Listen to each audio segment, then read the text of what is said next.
Mhm. Hello, everyone, Hello, everyone. and welcome to another empowerment session with the Link Couples Ministry. I'm Reverend Jonathan Valdez. This is my lovely wife, Shani Valdez. Hey. And we're back again. Hopefully, you'll jump on here with us. We're back again doing another empowerment session. This is Tuesday. Oh man, wait a minute. We got one more Tuesday before Christmas. Yeah, I love Christmas. December 15th already. Yeah. So it's our last empowerment session of the year. So this right here is it's truly something to go through a whole year. And we are actually doing this from your own living quarters. It's like the pandemic has changed a lot of things around here. So, but we're blessed to know that we can still give you a good empowerment session even from home. Absolutely. Yeah. So thank you for joining us. We're still gonna be talking about Forever Fire tonight. We're gonna end it on a high note. We're gonna we started off last time. We talked about love and communication. We're gonna continue to lay that foundation, but we're gonna add on to that tonight as we continue just to go forward. So let me tell you a little bit about me and Shannon. We've been married for what years. 20 years. A lot of people putting down how long they've known each other. But no, we've been married for 20 years. We have 3 kids. 21, 17. Those are 2 boys, and then the baby girl is not so much baby anymore. She's 15. Yeah. Going on 16. Yeah, so we've been a part of the marriage couples ministry for all that time. We've led it for a number of years, and we're so blessed to be a part of this ministry, blessed to have a lot of support in the ministry. So we're just thankful for everyone that's joining us tonight. As we're about to start here shortly, just to get everybody involved. And Merry Christmas, everyone! Merry Christmas, Merry Christmas! I hope everyone is trying to get in the spirit.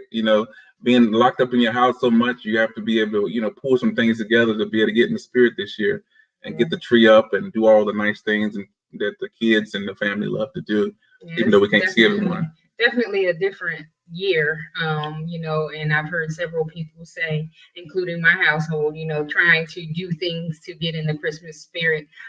We've implemented something with our children since we're here at home anyway. Every Friday night we'll watch a Christmas movie together. We'll pick a holiday dessert that we'll bake. We'll take turns baking. Gotta get my boys do a better job of jumping in there and helping. But that has helped us to come together amongst other things that we do to try to come together. We try to squeeze another Christmas movie in around Tuesday, earlier in the week and things like that. But it's definitely been a different year. Year that many of us have never seen before. It's important because of this. For the topic that we're going over this time, and as well as we did last month for November, which is elevating together.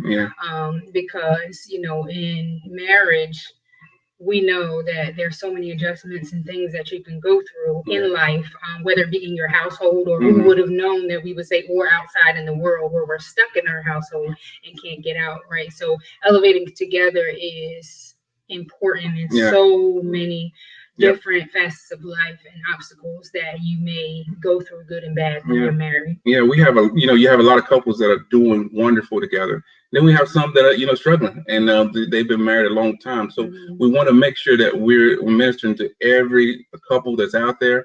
Even if you're doing well, it's no use. You can't do better. You can do better. We can always do better. So we thank you all for joining us tonight. Hey, Nicole, I saw your name on here. I saw Barbara. Hey, how you doing? Hi, everybody. Who else did I see out here? Keisha, how you doing? Thank you all for joining us tonight. But we're really elevating together, so we're trying to bring the whole thing together. Hey, Tramika from North Carolina. Hey, Tramika, how you doing? We're really bringing it all together. So as we elevate together, we're pulling things together so we can see each other better. Absolutely. So we're going to start off with our scripture tonight. Ecclesiastes 4:9-12. 4:9-12 is where we're basing everything from, and then we're going to start with our teaching. Okay, so Ecclesiastes 4, verses 9-12 reads, 2 are better than 1, because they have a good reward for their labor. For if they fall, the one will lift up his fellow. But woe to him that is alone when he falleth, for he hath not another to help him up. Again, If two lie together, then they have heat. But how can one be warm alone? And if one prevail against him, two shall withstand him. And a threefold cord is not quickly broken. It's not quickly broken. So we bring in the God into the picture. A three cord is not easily broken. So we bring in the Lord into the picture. We're pulling him into what we're doing together, which we're showing in the scripture where you have support, and marriage is about having support, being together. How you doing? What's that, Tommy? Yeah, let us know where you're tuning in from. How you doing there? But we're basically we're pulling God into the picture, so we know this is a Christian ministry. So we do everything, and we try to base everything off what God allows us to do and how He mandates. So we talked about love last time. Love. We started looking at love and what love looked like, and how love grows, how it grows over time, and how it involves commitment. And it's about a covenant. It's about us coming together as one, trying to find a way to find that agape love where we're not looking out for self, but we're looking out for others. So that's what we looked at last time. We also talked about communication. Right. But looking back at love, what did you get from that? We talked about that last time. So, love is used very loosely, I think. We base our love off of emotions a lot of times, and we have to understand as we grow in maturity in love, maturity in our relationships, we have to understand that love is deeper than that, right? Because it's accepting someone else despite the shortcomings. It's accepting all of who someone is, despite those things that aggravate you, and aggravate each other. So we'll always be striving for that agape love. It's something that we'll never reach the end point of, if that makes sense. So we're always striving to reach that type of love that God gives to us, and the three-stringed cord, bringing God into the fold. That's important because we all know that in my eyes, I'm going to be right. In his eyes, he's going to be right. But when we bring God in the midst of our relationship, and through the word of God, we have a roadmap that can say, okay, you're not right and you're not right, or you're a little right and you're a little right. But and we allow the Holy Ghost to come in the midst of that and really guide us through our relationship. And so all of that is wrapped into what love is and where we're trying to go with love. That's good, because the Bible talks about a man is right in his own eyes. And so, a lot of times we can look from our own perspective and we can see what we think is right, but we have to be able to live in a moment of love to be able to look from the other person's perspective also. Right. And we have to be able to hear from the Spirit of God, right? Because we may start even initially, and we've done this on both sides, where, we're just so stuck on our perspective, so stuck on how or a way we think about a situation. But, it's been many times where I've walked away from the conversation, or maybe a couple of hours later, even, that evening, where the Lord has dealt with me, so that I can kind of take a step back and say, okay, put your perspective on the shelf for a second and see it this way. Look at it through these lenses, and then we come back and talk about it and have a more meaningful conversation, because I surrendered my stubborn will and allowed the Lord to come in and take place and really do what he needed to do in our relationship in that situation. Because we would love to be right all the time, right? We would love to always say that our perspective is the right way. Of course. We're putting two together that are two different people who think differently, and we're trying to mesh them as one. Right. And isn't that such a godly thing when he comes in and he changes us from the inside out? In marriage, we have to change a lot of times from the inside out. We have to change a lot of our perspective, the way we think, and the way we, a lot of things that we do. We have to be able to really change those things. And somebody said unconditional love. Unconditional love, Ken, you're right about that. Robin, we miss everyone too. We miss you guys too, definitely. Yes, we do. Because love is a sacrifice. It is. Definitely is a sacrifice. So, that's something that we'll continually have to be okay with. It's a sacrifice, but not just on one side, on both sides. It definitely is. So let's look at communication, because we talked about love, but we also talked about communication, which we feel like if you have to have love, but the next part of that is being able to communicate. And a lot of that is being able to communicate outwardly, not just keeping things in, to be able to confront things, to be able to talk about many different situations in a way that allows us to express ourselves to the ones that we love. Right. And so communication is, another one. it's funny, but I'll say it's kind of up there with love. We use that one loosely as well. And we think because we talk about stuff, we communicate well. But it's the value behind what you're talking about. Are you talking about those things that matter? Are you talking about those things that drive you closer together or further apart? Are you just not talking? So there's many things to consider when it comes to communication. Oftentimes in relationships, especially when we get comfortable with one another, we are quicker, some of us, to hold things in and just let it ride. But unfortunately, that's not the route to take. Maybe for the moment, but not for the long haul. That's not the route to take because, I'm sure many of us know that can build resentment, and that's the last thing you want in a marriage is resentment. But yet it's so common. It's so common. So we want to make sure that we are communicating openly and whatever works for you. If it's not a good time to talk, or we feel like it gets a little heated, then maybe we need to text each other to begin. Email each other. Whatever the case is, whatever it looks like, but just don't leave communication out about any one thing. And communication is more than just one person speaking. So don't just, one person just can't hold the mic the whole time. You have to be able to pass the mic to the next person so they're able to communicate also. So communication is you not just giving your perspective, but you allow the other person to have a perspective also. Right, exactly. And somebody just commented, I don't want to be right, I just want to be understood. And that, that's a good point because, we've always been taught even early in our marriage, seek to understand. If I seek to understand him and he seeks to understand me, then that's the first, partaker in actually playing that team role. And then now I'm not only trying to push my perspective and what I'm saying and how I feel on him, but I'm also taking my shoes off and putting his on and trying to understand his perspective. And if he does the same for me, then we can do nothing but win. Yeah, that's true. And we also talked about, being able to be a listener, listening first, being able to listen a lot more than what you're speaking. James 1:19 talks about let everyone be swift to hear and slow to speak. So you have to be swift to hear. Hearing is so important in conversation because sometimes you may miss something if you find yourself not listening well. Listening is so hard to do. It's hard to do because a lot of times people are waiting to get their next point across. And so they're not really listening. They're waiting to talk the next time.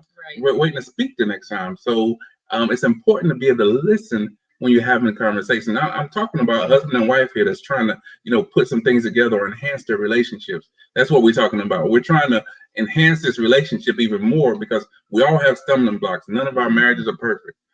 None of us are perfect. And so sometimes we have to be a good listener. If you're struggling with that, it's a good time to understand listening is very important. Right. And then when it is your turn to speak, we have to consider our tone. Because I know us as females, I'll speak about me myself, oftentimes, our tone can go a certain way where we have that sarcasm living behind it, or, the volume of what we're saying, our eyes that go with the words that are coming out, things like that. So we have to consider our tone. Is our tone appropriate for the atmosphere? Is my tone uplifting my husband? Is my tone affirming him and letting him know and be reminded that we're on the same team? Or is my tone reflecting one that seems as if we're opponents? And that's the same thing for me. Tone, the way you communicate, a lot of times we communicate with our bodies. So we have to watch our body language when we communicate. And that's about the tone, body language. What are we giving out? And are you willing to work on that tone? Because the tone it could be just as hurtful as saying something. And so are you willing to work on that? If I bring that up to you, is it something that you can work on if we talk about it? Can we change the tone or the outward communication that you give to me? Right. And someone was asking what the topic is that we're discussing tonight. So I'll repeat the topic. It's the Forever Fire, elevating together. So that's the series topic. In the beginning, we're recapping right now on some of the stuff we covered last month. But the overall series title is The Forever Fire, Elevating Together. Elevating together. So we talked about love, we talked about communication. So we talked about considering the tone and Let your speech, letting your speech always be gracious and seasoned with salt. So our tone and the way our volume and the way we talk, season our words. So your words should come out in a loving fashion. That you're not trying to be hurtful. You're not trying to, put them down. You're not trying to degrade them. So a lot of times our words can be so hurtful to each other. And that's one thing again about communication. If your spouse tells you that something hurts them, or a certain word is not, you don't want them to use it towards you, be loving enough not to use that, or work on not using that certain word. I mean, you love this person, right? Absolutely. And then if you find that it's becoming repetitive or consistent, that you are using words that may hurt your spouse's feelings when you're talking about something, or you're having a disagreement, then take note of that. So then you can now create some change around that, because we all have room to improve. Neither one of us in any marriage are perfect, right? No. So take note of that, and then start to think on, or even discuss within your marriage, maybe there's some things you can do. If that's something that I'm working on, then maybe if I know that, then now I may make the decision to, if something starts to get a little intense in conversation, then I may make the decision to walk away for 5 minutes. Give me 5 minutes and I'll come back and we'll discuss. But there's things that can be done to work on it, but we cannot ignore it and just say, well, that's just me. Yeah, no, you can't just say that's just me. That's just not a subject when you're married. If that's what you want to do when you're single, that's fine. But when you're married, you've made a covenant and a vow to be better together. To be better together. So tonight we're going to be talking about commitment. Can somebody say commitment? Commitment. We are in this together. Commitment. It's a lot of marriages that, a lot of people have been married for 10, 20, 30, 40, 50 years. And I know they've had something that kept the marriage together, the glue that keeps the marriage together. And a lot of that glue is called commitment. They've been able to really, stand through tough times, because marriage is you work at this, you get better, and it's a wonderful thing, but it does, you have to work at it to become one. And so with that, we're talking about commitment tonight. Commitment. So we're going to be elevating together through commitment. The first part of this is, we're talking about we are teammates and not opponents. The first one, we're teammates and not opponents. We're together in this, and we're not opponents in this. And the reason why we talk about this a lot, being teammates. The reason why it's so important, because you have to understand where you reside in a relationship, so you can understand, how the relationship's going to go. And what I mean by that is that if you're a teammate, then we're not trying to get off each other's team anytime soon. No time. We're trying to stay on the team as long as we can. So what that means, through the ups and downs of a team, we stay together, we stay connected through those ups and downs, because there will be ups and there will be downs. But we've made a commitment, and once again, a covenant when we got married, to stay together through those things. Right. And so, we can all probably think of a situation in our life where, we felt lonely in a situation, as if we didn't have no support, as if we were standing by ourselves. But in a marriage, we have to affirm each other, and knowing that we are definitely on each other's team, so that gives each one of us the reassurance that we have backup. As a married couple, I have my husband's back. He has my back. We are on the same team, and that's what we were just talking about. We have to learn. Oftentimes marriages can, I think, do that very well outside of the home. Maybe in different relationships or different events, different things that are going on. But I think we have a hard time reassuring each other that we're committed. So maybe inside the home, it's a little bit harder. When we're out, of course, I'm going to let nobody come against my husband, and and I'm going to hopefully protect and cover him. But I think that it's just as important inside, when we're just two of us together, versus outside. It's definitely important on both sides. We can't take each other for granted. We can't take each other for granted for who we married, because a lot of times we'll fall off in the commitment phase. We'll fall off from what we used to do as a teammate, and we'll find ourselves just not doing those things anymore. Or sometimes it's not on purpose. We just get busy with other things, but it's time to pull those things back out and be, reunite with the team and be a part of that unity thing, to say, you know what? we used to have a lot of fun when we did this certain thing, or I used to love when we played this certain game, or we used to do this certain. That's a part of refreshing that teammate mentality. Absolutely. And we often hear the phrase, whether it be friends, family, or whomever, where they say we fell out of love. We're just not in love anymore. It's not there anymore. But I beg to differ. I call it you decommitted. You somewhere along the line, somebody decommitted, and that's trouble. That brings about nothing but trouble in a marriage. So we have to always do things that are going to reinforce and strengthen our commitment. Those are even conversations that you need to have with your spouse. We talked plenty of times before about how we implemented earlier in our marriage date night. Yes. Whatever it is you can do once every 2 weeks. If so, that's great. If not, once a month. And just use that time to have dinner together. It can be in the house. It can be at a restaurant, whatever works. And just to discuss one with another, how am I doing as a wife? How am I doing as a husband? And go back and forth, and don't let pride get in the way, because if we're going to stay together for a long life, then we need to be told, and we need constructive criticism from the one that knows us the most. And that part of that being a teammate is being able to take constructive criticism. How many of you have a problem taking constructive criticism? Be honest with yourself.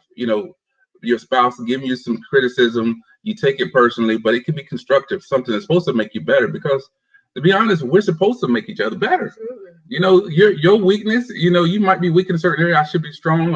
I should build up that weakness in you. Because where you're strong, I should make you stronger. If you're weaker there, we should be able to work on making it stronger. Same thing with me. She should be able to enhance what, where I'm weak at, and be able to help me out. If I can't dress, if I can't, pick out good clothes, you would love for your wife to be able to help you out and put some clothes on you, right? Right. So, it's very important. And, one thing also that we want to mention about commitment is making sure even your children, whether you're in a blended household or whether you're in a household where, all of the children there are, both yours and his, biologically, but making sure that they know the priority of your relationship as husband and wife and the commitment that you have one with another. Because oftentimes, if you don't know it yet, kids they are smart, and they will play on mom or dad, whichever one shows, that they'll let them in. So make sure that they understand the priority. Oftentimes, if we're not sure, and the kids come to one of us or the other, if we're not sure if they spoke to the other one, we'll say, go ask your dad, go ask your mom. And that'll give us time to unite on whatever the topic is, because oftentimes children can play you. Yes. Sometimes we need to huddle up as a team. We need to huddle up and see what's going on, because they'll try to play us against each other and break up our team. Right. And so it's important that the kids see the strength in your commitment, the strength in your unity, because they take that and they learn from that. They do learn from that, and they would apply it to their own lives. So they're able to see that you're on the same team, even when sometimes we might go behind the doors and we might have a disagreement, at some points in the conversation, but we come out, we need to be on one accord, how the kids see us and how they're able to respond to what we're telling them to do, and how we're telling them the answer that we're giving them, because we're part of a unit and part of a team. And you see this also in blended relationships, where it's a little tougher there because it takes a while, but the husband and wife, they have to be on the same page. They can't let the kids play them against each other. It tears down a relationship. Definitely. They have to. Number 2, we will value and respect each other. We will value and respect each other. So the first one, where we are teammates, not opponents. Number 2 is we will value and respect each other. And this is a tough one, because it shouldn't be tough, but you see a lot of times where I've seen couples, and we went out on dates with couples where they were not too respectful to each other. And so you have to be able to value and respect each other in all that we do. Right. And, we have to understand, that, we can't just do certain things in a relationship in the beginning, in the early stages prior to marriage, to to win someone over, if you will, to get to the point of being engaged and then married. We can't do certain things to make that person feel good, to make that person happy, and then drop that ball when we get married. It's even more vital. It's even more important to value your spouse even more when you become married, because that's when you embrace the covenant, the commitment. So now the value goes from here to here. And I think sometimes we fall in the opposite, and we begin to devalue and become comfortable with our spouse, which is where I believe that devaluing comes from. We have to stay tuned in. We have to stay tuned into our spouse. We start, like she was saying, we start off with encouraging words. We start off with a lot of things that we will say early on. Then later on, we, forget to affirm them or give them that respect. Right. And imagine if they're getting that affirmation outside of the house more than they're getting inside the house. It's not a good look. It's not a good look. So we have to be in tune, even though, sometimes you might not even feel like it, but you have to be in tune to what's going on in your marriage. Your wife is beautiful. You married her. She's still a wonderful lady. She's still, she's still there for you. Really affirm her and show her that you love her. Right. And, if we can be completely honest, grown folks here, we've been married for 20 years, as we stated in the beginning. So we've seen a little bit of this, a little bit of that, but we have to be completely honest. And it doesn't take anything from anybody, but understand when you are married, if you're not fulfilling the needs of your spouse, the devil will find a way to creep in through the crack of the window and for somebody else to feed what your spouse feels like they may be missing at home. So, just make sure, that's not to threaten anybody, but that's just to say that you have to remember that as a married couple, you both have needs. You have to remember that as you age together, as you elevate and grow together, that there's going to be needs that are going to shift. There's going to be life adjustments that are going to take place. So we always have to be in tune one to another so that we know, how are you feeling now? You used to like this. Do you not like this anymore? And do it on both sides. It's not a lack of respect. You have to get pride out of the way when you're married, because when you're married for years and years, and those, like 20 years, pride has to go somewhere else, because we're in this together. And we have to be sure that we're tapping in so that we understand. If I need to hear that I look pretty and I look nice and you like the clothes that I'm putting on, things like that, if I need to hear that, from time to time, then that's something that my spouse should provide. I shouldn't have to hear it from outside the home and then say, ooh, I heard that in a while. No, that should come from my spouse, because we're in this together. We're committed to each other. So that means we're committed to provide each other's needs. No, that's really good. Really good. There's a question from Robin. It says, how long y'all been married? And what were the two things y'all had to work on in the first years of your marriage? We said earlier, we've been married for 20 years now. And some of the biggest things that we had to work on is what we're talking about even tonight. You're really finding that love and that communication was the first few things that I think most people go through. Being able to communicate together and being able to be on the same page with a lot of different things in our lives. So different. Right. And I would say the same, the commitment, building the assurance in one another that we're on the same team, knowing and learning how to commit. He comes from, a household with mom and dad, and then some rocky roads in there somewhere. I come from a household of just mom. I was not accustomed to having a man provide what I needed.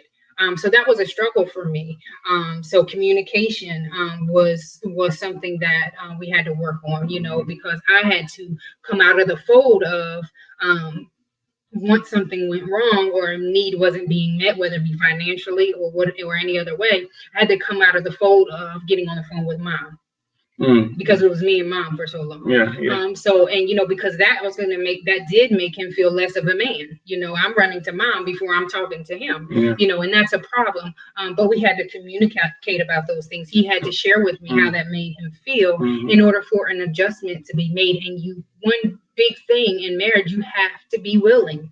You have to be willing to adjust. And so that was, I know, a major thing that we were doing. And that definitely was a major thing. And I think it happens in a lot of couples, for men, and probably more for the women, especially if they had a father or a mother that took care of them, they will seem to run to them when you get in dire straits in a marriage.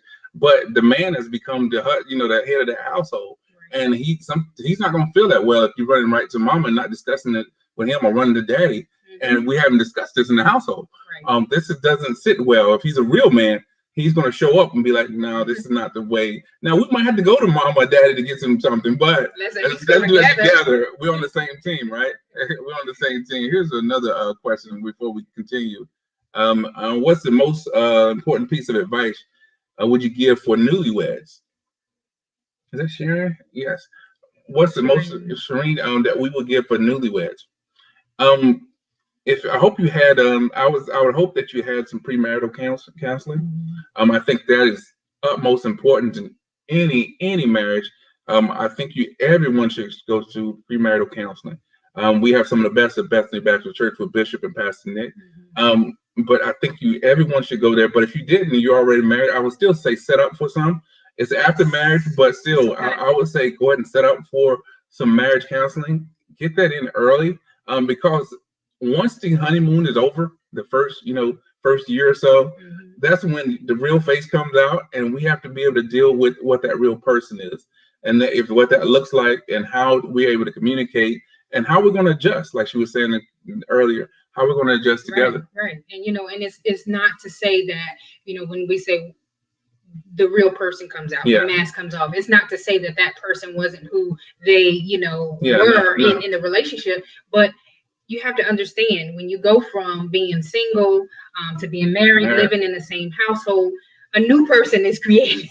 They was there, but now you wake up beside them all the time. Right. So it's now, who am I in a relationship? A day-to-day relationship where 24 hours a day. We're now one, doing things together, making decisions together. Yeah, like example, they may not be an early morning person. They might like to go to sleep really early at night. They may not take my biggest thing, they might not take the trash out every day or something like that. Some examples of a person that might get on your nerves and over time become a deal when you didn't think it was a deal or didn't know it was a deal. Big deal at the beginning. Right. So definitely the premarital or newly married type counseling that can help you see different things in your marriage, especially in the beginning. And then what we're talking about tonight, the love, the commitment, the communication, those are key things that helped us even in our roughest time. Yes. Even when I swore I was leaving somewhere because I was in North Carolina, but mom and my family was in New Jersey when we met in college. So, even through those roughest times, because we did communicate, we loved each other, things like that. That was what acted as the glue to keep us together, well as the word of God, because we knew that, I was going to be right and he was going to be right. Somebody got to come together. So we need the Bible. We need a lot of the Bible. Yes, the Bible to pull us together. That was the glue. That was the glue that kept us together. So we've talked about we're teammates and not opponents. We talked about we will value each other, respect each other. That's with our words, with our deeds, with our affirmation, the way that we speak to each other, our tone. We're going to be respectful and learn how to talk to each other and say thank you sometimes. Like don't get so used to your wife or your husband and you can't just say thank you. Right. I appreciate you. Some of those words would just be good to hear. Especially some of you haven't said it in a long time. Right. Just say it. You might shock your spouse. Exactly. And overall, just stay tuned in to your spouse. That's when you're conversating, and even when you're not, pay attention to your spouse enough to know, what the things that they like, the things that may have changed. It's the worst to buy your spouse a green sweater for Christmas, and you didn't even realize that for years they can't stand green. Wow. So stay tuned into your spouse to know, you should know better than anyone else, some of the things that they would love, even when it's unspoken. That's good. And the third one is we will acknowledge selfishness. We will acknowledge selfishness. Now, it don't matter how long you've been married. It's a pretty good chance one of you is a little bit more selfish than the other. It's a pretty good chance that somebody had to work on a lot of selfishness, or there's a chance that you never worked on it before. Nobody really called you out on it, or you didn't want to deal with it.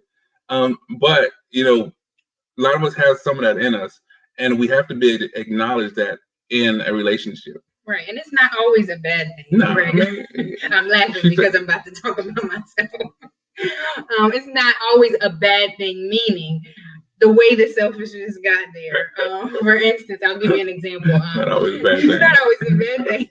It's not always your fault. Yeah, it's not your fault. Maybe you That's what I gotta meant to say say. that. Maybe that's the your best way to fault. say That's it. what I meant to say. Okay, so we straighten that out. So it's not always your fault. And what I mean by that is, selfishness can grow into existence in your life based on your background. For instance, I'm not only child, but I grew up similar to an only child in the house. So my mom was working, trying to do her thing as a single mom, pay the bills.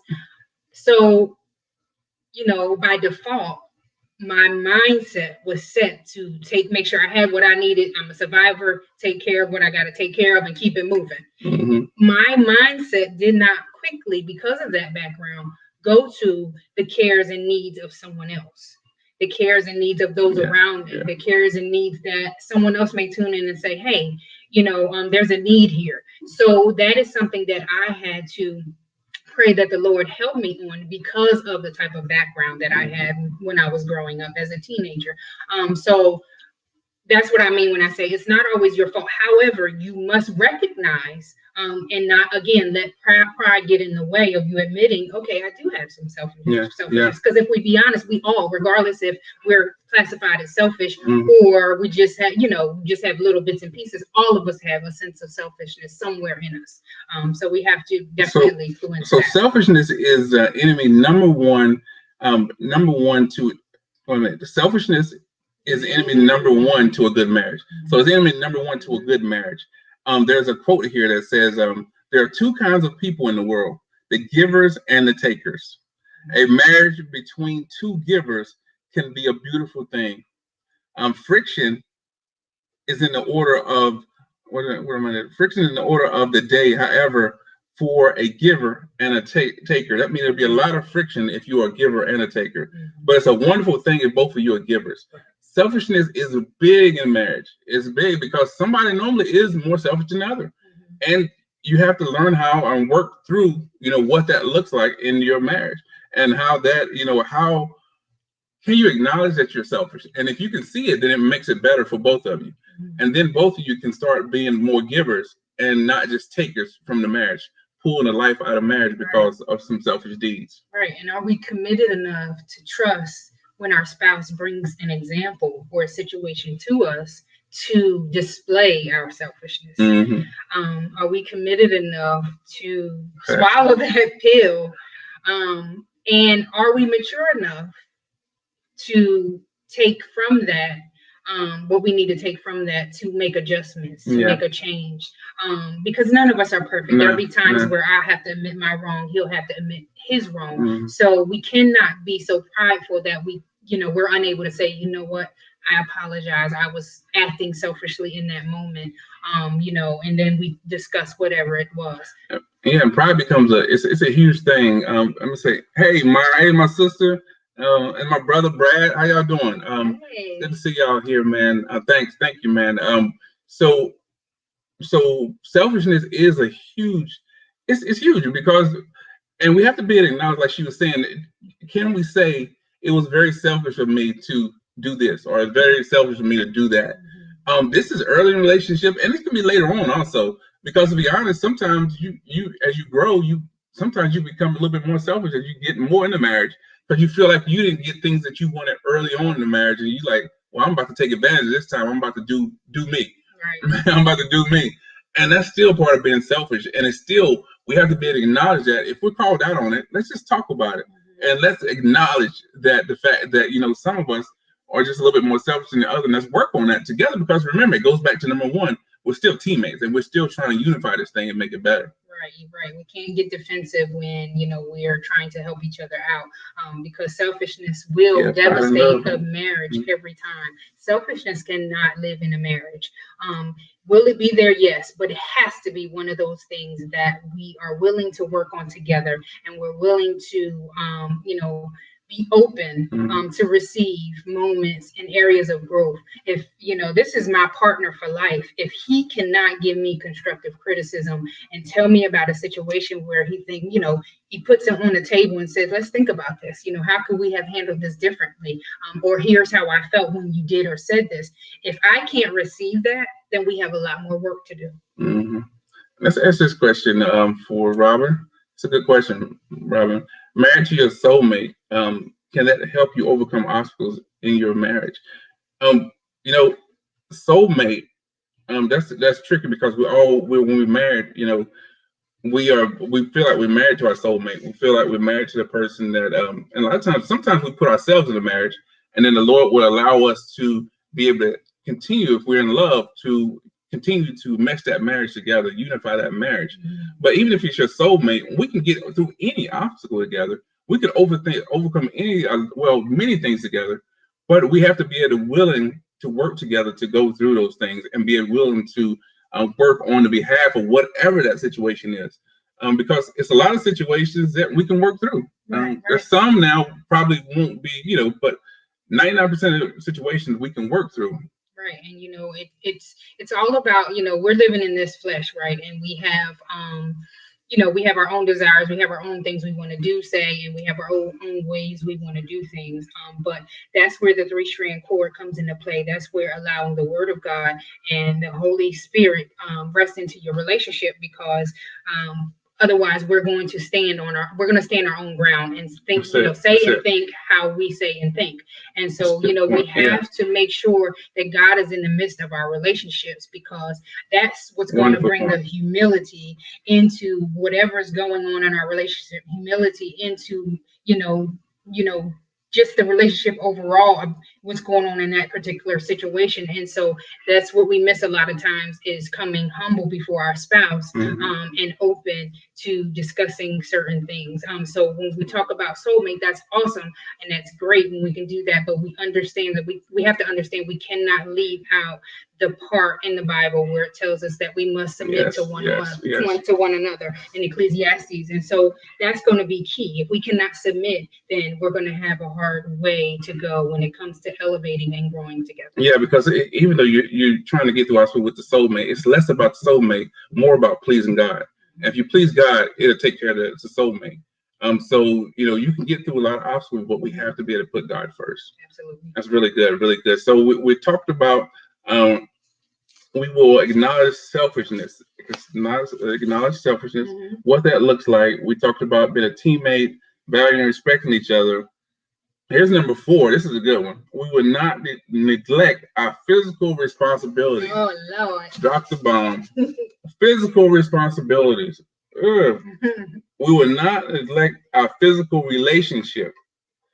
Our physical relationship. That's number 4. We will not neglect our physical relationship. Sex is a part of marriage. Sex, can we say that again? Church, can we say it again? Sex is a part of marriage. Now, what that looks like for you and your husband, or you and your spouse, that's something you need to communicate. But it's definitely a part of the relationship. And I believe it should be communicated. Part of what we talked about before. Remember, we're building a foundation here. Love. You got to have love. You got to have communication. Right. But now we're dealing with commitment. This is all part of under commitment. Part of commitment is a physical relationship. I am saying that I am going to have a physical relationship with somebody I married, and God allowed me to marry, and God ordained this physical relationship. How can we have a physical relationship if I'm by myself? Right. Let that soak in. Because we're here together. Ecclesiastes said the bed should be warm. We're here together. So that means the bed warm. I need somebody next to me. And there will be relationship if we're touching and agreeing on some things. Right. And now understand, it's a funny thing, but we read something where it said that it related men to microwaves. Yeah. The men are like microwaves and women are like crock pots. That's it. So that's fine. That's okay. It's funny, but it's true in most cases. Let's explain that. So what a crock pot look like? So microwaves, we know. Mm-hmm. So you want something, you want dinner, you have leftovers, or you have something you can pull out of the freezer, you can pop it in the microwave 3-4 minutes, and guess what? Boom, it's done. Yeah, yeah. Now, crock pot, Well, if you wanted to marinate 20-30 minutes in the microwave, though. They got the new settings. No. Go ahead. No. You want it to marinate. You want it to be good. You want it to be falling off the bone, embedded with seasoning and just real good to your soul. Then that's crock pot. Okay. So that would be the woman. But that would take the husband, though, taking time out with the spouse to be able to make sure it's marinated good, so it can come out of seasonably well. Right. And that's part of what men have to be able to do, even in a relationship. Everything is not a rush. Everything can't be a rush. We have to be able to slow and work with the crock pot to get to where we need to get to. That's a part of the relationship. Right, and so we say it jokingly. You gotta have fun with it, but the bottom line is sex has to be a part of the relationship. Women, do not allow those children to come in the place of that role that part of the marriage that's very key. I know sometimes it's tough when you have younger ones. Mine are older, but I've been through the fire. So it's part of the relationship. Is something we cannot forget. As you stated in the beginning, what looks appropriate, correct, what is correct for one marriage versus the other is going to be different, right? But the most important thing is that you sit down, you talk about it, you agree on it, and then even on top of that, what's going to be more valuable, even as a checkup, is that neither one spouse or the other is feeling neglected in that area. If they're feeling neglected in that area, you have to make it a priority to talk about it and fix it. Very important, and you can't take it for granted. This is a part of marriage that people take for granted, not understanding the significance of sex, and we say sex, but love in a relationship. It's the closest that you ever come to your spouse. It's a moment in there. There's moments in there that you will remember, but it's a bonding moment that you always will have with them. And so don't take it for granted, because it seems like sometimes it can seem like a chore if we don't communicate correctly. But we need to get to a place where it's not a chore, but it's something that we have communicated on, and we are happy and happy to do for one another. Right, and we have to understand that when you're married, every situation is not going to look the same, depending on what you have going on your schedule. I know early on when we had younger kids in sports, we were ripping and running every day, and then even more on the weekends. So, understand that one night you may have a microwave dinner. Yeah. And it's okay. As long as we don't leave those crock pot dinners out of out of the way. So we have, but again, communication is paramount in this area as well, and we have to be in agreement and on the same page as to how that works, what and when. Let's see a question. So the husband or wife shouldn't say no to sex when one or the other is not in the mood. That's not true. No, I mean the husband and wife, they can say no to, but I think that goes back. It goes back to communication once again. We have to be able to communicate. And love kicks in. All this kicks in because so what you're trying to do here is we're trying to, if you're on the same team, what you're finding out is communication. You're going to have communication breakdowns, but you'll understand why this person is not in the mood. Or they will tell you, I'm not in the mood because I'm just tired. It was a long day. Right. And you will take that, you'll understand that because I love you and I get it because I'm tired some days. Right. And so you'll be able to communicate that. Where we fall at is lack of communication. We don't want to talk about anything. We want what we want when we want it. We are a microwave society. We just want it to, popcorn to pop in 2 seconds, and we don't want to communicate like we should. And this is a time where communication is very important. It's very important, and two, we have to understand. For example, if we do communicate in one instance that I'm not feeling it, I'm not in the mood because X, Y, Z. Make sure that doesn't become a habit. Make sure your spouse does not get accustomed to hearing that, because if they do, then there is a problem. And if there's a problem with wanting to do something, then there's oftentimes underlying issues. Yeah. So that we, it's more going on that we need to tap into, deal with. That's making me, maybe frustrated in another area, so that in this area I'm not willing to bend. So that takes a lot of communication, and we can't lack in communication when it comes to that area as well. But again, we are here as husband and wife to meet each other's needs. So that's something that is key and important to discuss often. No, definitely. So number 5, because we're getting close to time. Number 5 is we will stay close to God. We will stay close to God. That's paramount, and it's part of our whole lesson. Being able to stay close to God. A rope made of 3 cords, it's hard to break. Goes back to Ecclesiastes 4:12. We have to stay close to God, be in communication with Him, because when we satisfy Him, like I said earlier, we won't have a problem satisfying our spouse. When we let Him down, many times we let our spouse down, because it's a connection there. How you treat others, how you treat your spouse, it's all a part of what that looks like in your marriage. And that's how we'll be able to stay closer to God. Right. And I know when the world was open, and we had one of our face-to-face sessions at the church, one of the sessions we discussed was the love triangle, which is key. And if you can just picture a triangle with God at the top, and either one of you, husband, wife on either side, if we continue to grow closer and closer to God and meet towards the peak at the top, then we have no issues. Not meaning we don't literally have issues, but we're striving for growth. We're striving to elevate and grow together in the Lord, which means that even when we fail, even when we fall, He never forsakes us. Yeah. He speaks to us. We can go back and we can apologize. We can go back and we can get it right. Yeah. He can speak to our spirit and let us know, Shannon, you need to make that right because that was a little off. Okay, yes, maybe not right in this moment.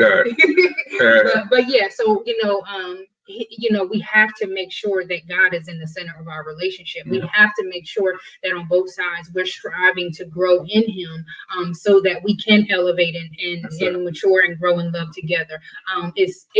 It's nothing worse than a seesaw effect, where one is growing and the other one's falling off.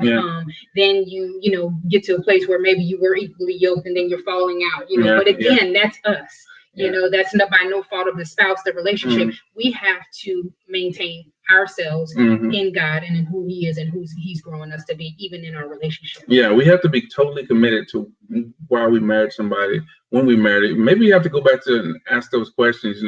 When I fell in love, why did I fall in love? What were we doing at the time? How did we have fun during that time? And a lot of things change because you have kids, and that's true. But then, think of some things that you did after the kids, or think of some things that you can still do now. Be able to go back and find that thing that you had, or if you have it already, be able to enhance that thing by being able to grow your marriage even more, by going back and pulling some of those things out of your toolbox, like saying thank you, like we said before, like I love you, you look beautiful today.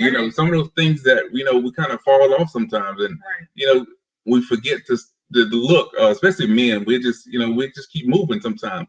But come on back, pull that, get that gentle side out, and let's begin to speak to one another. Right. So, I think when, as you stated, a lot of times, we've been through it. We have older kids now, but we have been through it, and it really is tough when you do bring smaller children in the fold. But I think what has been key in our younger years was that time frame we set aside to say, once a month or every 2 weeks, we're going to go to dinner, or we're going to have, somebody watch the kids. We're going to cook dinner at home, whatever the case may be. Even if you put the kids to bed early, whatever works.